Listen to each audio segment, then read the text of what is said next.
Shalom à tous, bonjour. J'aimerais juste vous raconter une petite histoire.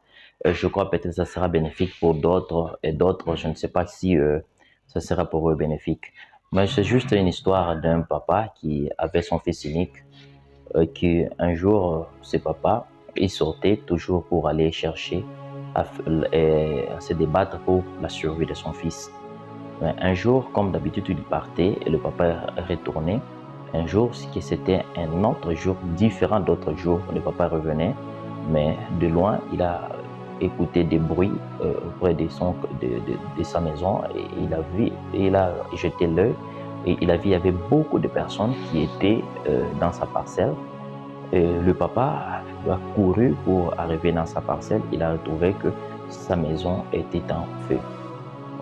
Les hommes qui étaient là, ils ont essayé de calmer ce papa parce qu'il ne parvienne pas à aller se jeter dans le feu.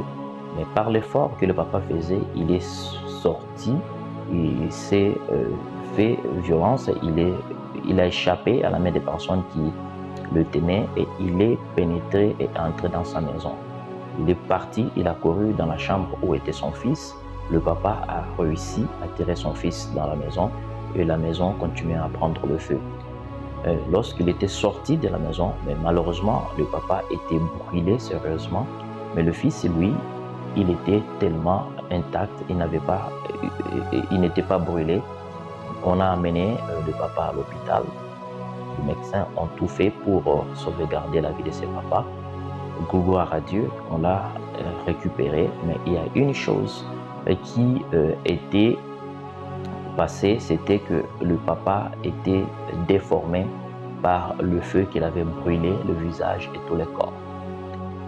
Il continuait toujours à faire ses démarches pour parvenir à aider son fils pour la survie et même la scolarité de son fils. Le fils a évolué toujours bien. Et une fois que le fils est parvenu même à avoir son diplôme d'État, le papa ne s'était pas arrêté à ce niveau-là. Il a fait tout pour parvenir à aider son fils à le faire étudier à l'université en place qui était très chère. Et ce papa a fait tout le moins possible. Son fils étudiait et par la grâce du Seigneur, le fils est arrivé à faire la mention distinction à l'université. Et comme le fils a fait la mention de distinction, il y avait une entreprise très renommée de la place avait pris cet enfant et l'a embauché parce qu'il était trop intelligent.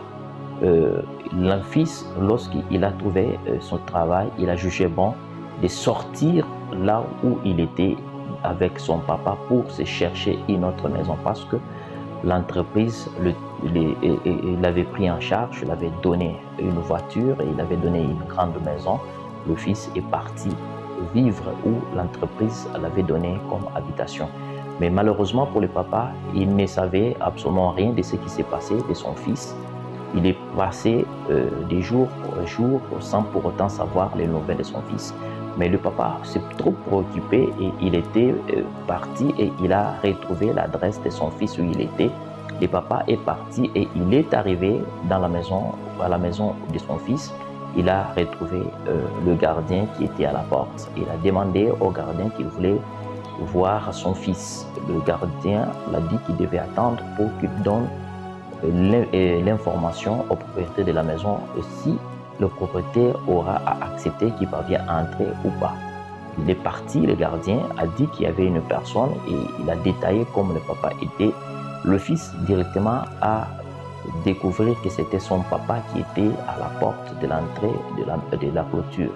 Il a dit au gardien de ne pas accepter que cette personne parvienne à entrer.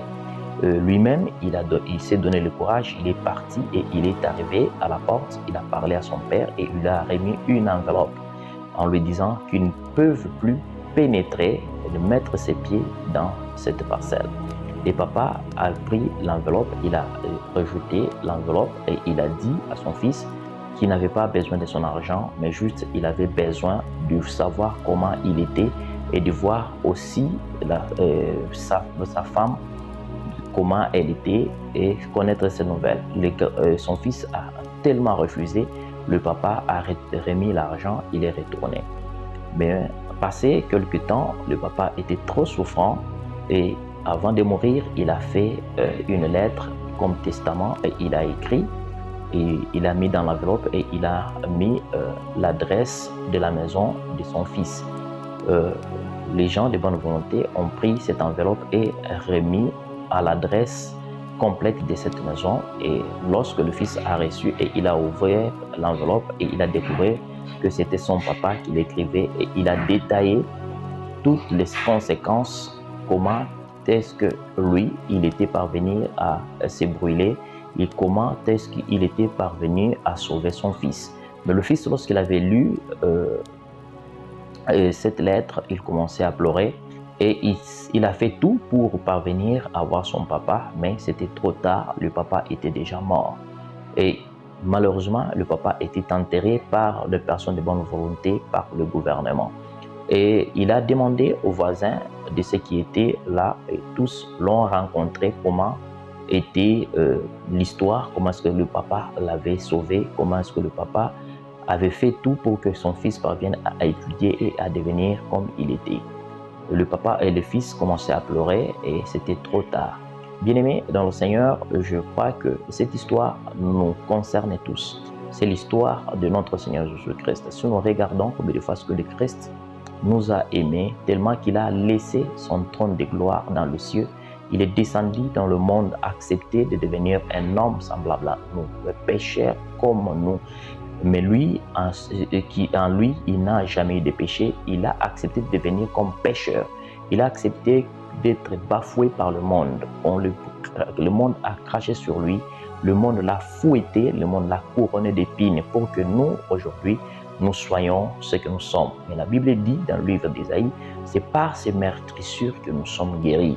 Bien-aimé, regarde le meurtrissure que le Christ a accepté d'être flagellé et d'être fouetté, battu pour que nous soyons ce que nous sommes aujourd'hui. Mais hélas, ce que le Christ est en train d'attendre pour nous, ce n'est pas ce que nous sommes en train de donner pour lui. Nous donnons toujours le contraire, nous les refusons.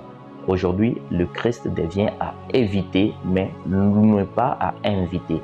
Bien-aimés, par le péché que nous sommes en train de faire, nous sommes en train de retourner le Christ à la croix. Nous sommes en train de retourner Jésus-Christ à la souffrance.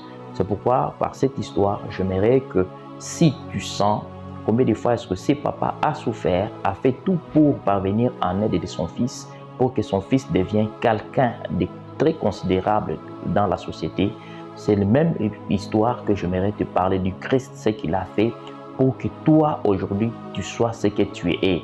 Mais hélas, tu refuses la grâce du Seigneur Jésus-Christ. Si cette histoire t'a plu, si tu as senti combien de fois que le Christ a souffert, il est temps que tu l'acceptes comme ton Seigneur et Sauveur personnel dans la vie pour que ta relation avec le Christ parvienne à être droite. Merci, soyez bénis au nom de notre Seigneur Jésus-Christ. Ciao.